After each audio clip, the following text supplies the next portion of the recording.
Hi everyone, Mike here. Today I was thinking about a movie called The Patriot, the one with Mel Gibson about the Revolutionary War and the militia.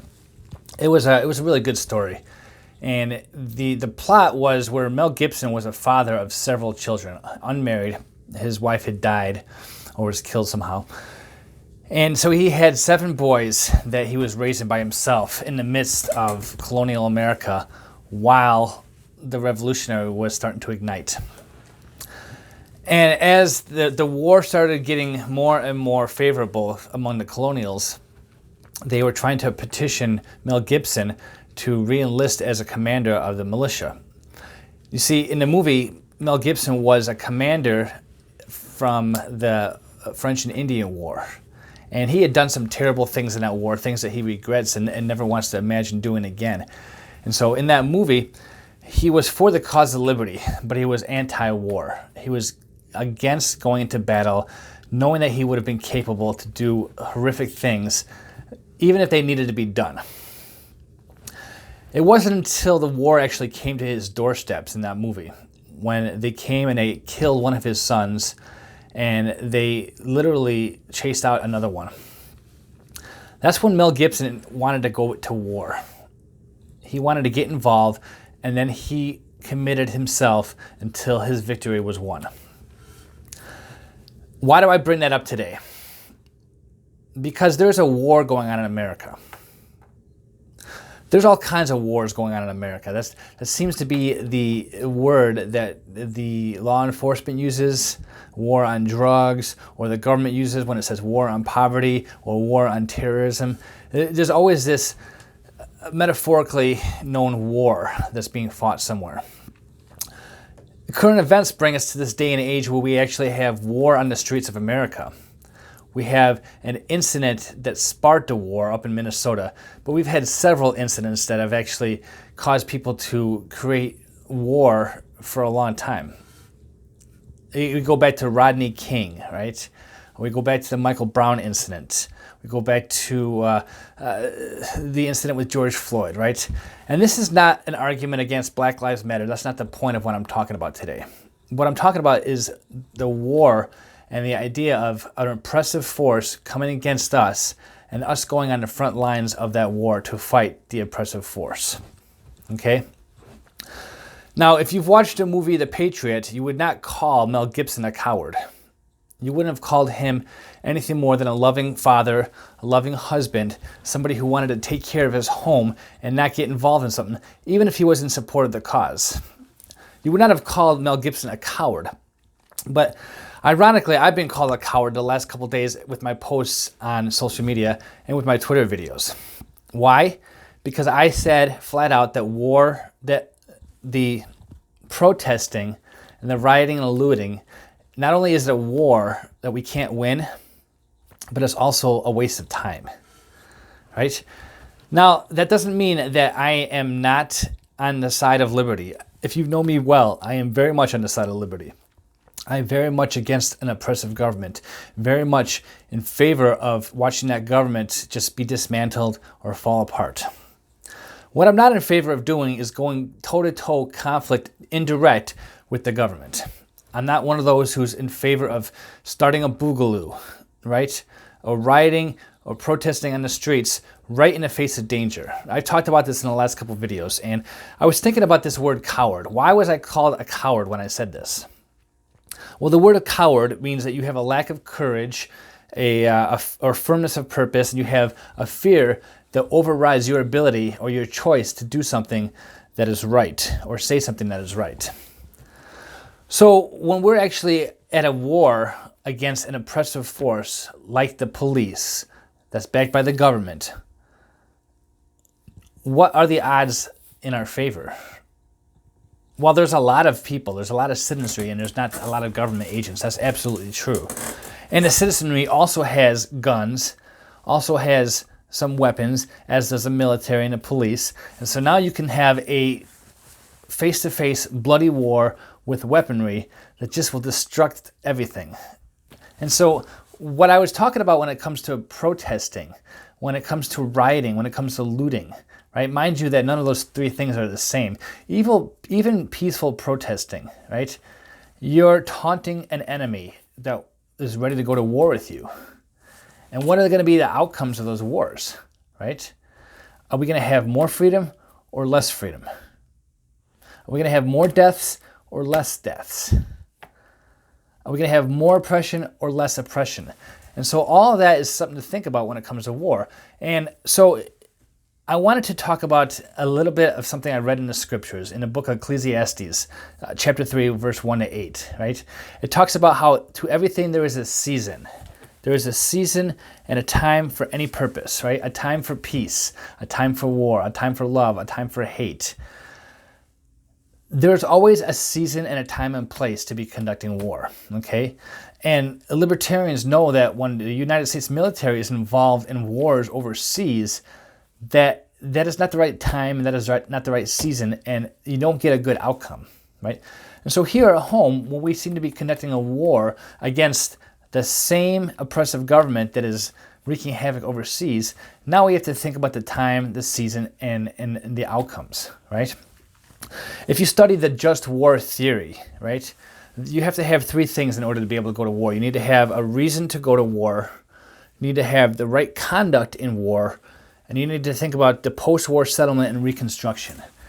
So advocates who are in support of the just war theory will talk about how all these things need to line up, and then it's okay to wage a war, right? And then you have a conflict between pacifists and nationalists, right? The pacifists will say there's never a time to wage war at any time. And then nationalists will say the time to prepare for war is when your home or your country or your nation is at risk. So that's a two-sided debate right there. And wherever you fall in between will help you understand, okay, is it time or to go to war? Well, the first one, it says a reason to go to war, right? If a force is oppressive or abusive or murderous, or if they are thieves, all the things that you can argue about government is true. Is there a reason to go to war? Well, yes, we want to be free. We want to have more liberty. We want to be able to stop the engagement of our oppressors from putting their boot on our neck, right? We want to be able to live lives of peace and prosperity without interference. So there is a reason to go to war, right? Because we have an enemy that's right in our face. The right to conduct a war, or I should say the right conduct within war. So according to the just war principles, the right conduct would be fighting an enemy who is also engaging an enemy about you. It wouldn't be right conduct in war to be going after innocent victims, right? People who are not engaged, people who are not affiliated with either one side or the other, right? You don't want to be bombing hospitals and blowing up schools in the middle of a war. That would not be right actions taken in a war. So for today's war in the streets, we have cops that are oppressing us. We have cops that are murdering people. White or black or brown, doesn't matter. We have a force that has weaponry. Now, if you break down the right action in a war, here's the thing. If this was a war overseas, and you saw people with guns on both sides of the fight, you're going to have people who are probably going to want to get away from that battle, who are probably not going to want to be right there, especially if they don't have weapons, right? Especially if they don't really necessarily have a side to pick, right? Those who are not necessarily nationalists, who don't necessarily love their country, but just want to live in peace by themselves, right? They're going to try to get away from that fight as much as possible. Does that make them cowards? I don't think that makes them cowards. I think that makes them just in protecting their families and protecting their homestead and just staying out of a conflict that frankly didn't even involve them. When you compare that to what's going on in the war of the streets, we have looters and rioters and people who are burning down houses and storefronts and public property that really has nothing to do with that conflict. You are affecting the lives of dozens, if not hundreds of people within the cities that you reside, and you're destroying property that had nothing to do with the conflict. Okay? Holding a sign, if you're at a war overseas, like in Vietnam, you didn't see the citizens of Vietnam holding signs that say, please stop fighting, right? They probably just ran away, or they went to go hide their families because they didn't want to be involved in a war. Okay, so now you have to ask, is this war something that affects me? Well, yes, it does. It definitely does me, right? The other thing you have to look at is post-war settlement and reconstruction. We saw in the American Civil War, I like to call it the War of Northern Aggression, that after the South was defeated, they were devastated, and Reconstruction took a long time, and we're still, the racism that we feel today is still a result of how that war was reconstructed after everything was built. How that war was ended and how it was rebuilt into the American society that we have today. And there are countless books and podcasts, and I don't even want to go over that, about Reconstruction, okay? If you're going to blow up a city, you need to be there to reconstruct it. If you have no plans to do that, then just war theory says, well, there's nothing that you should be over there for. So you need to reconstruct in a war. Now, this war that we have against the police, these protests, these looting, these riots, right? When we are burning down buildings and we are destroying property, do we actually have a plan to reconstruct anything? Right? Do we have a plan to help people who we've devastated their lives? Do we have a plan to restore the things that we lost because of our conflict? I would say that most people who are involved in these riots, these loots, and even these protests, these sign holders, they have no plans to help rebuild anything. I've seen these signs be littered on the streets after the protest is over. Garbage is everywhere, so they come in, they hold their signs, they yell and scream, and they watch their city burn, but yet they're not even willing to help rebuild anything. Again, if not being involved in that makes you a coward, then I think your priorities are a little strange. You don't have to be involved on the front lines to fight this battle. In fact, that's the worst place you can be. I talked about the girl who got hit by a canister of tear gas and suffocated, right? She was in the wrong spot at the wrong time because she thought she was fighting something that she could not win from that position. If she had decided not to go to that fight that day, she would have lived. Does that make her a coward? Well, if she's still against the same thing she was against and she's alive, there's an old saying, right? Run away and you can live to fight another day. Now, I'm not saying that every situation you should be running away in, but in this fight against the government, against an oppressive regime that wants to take our freedoms, where is the fight?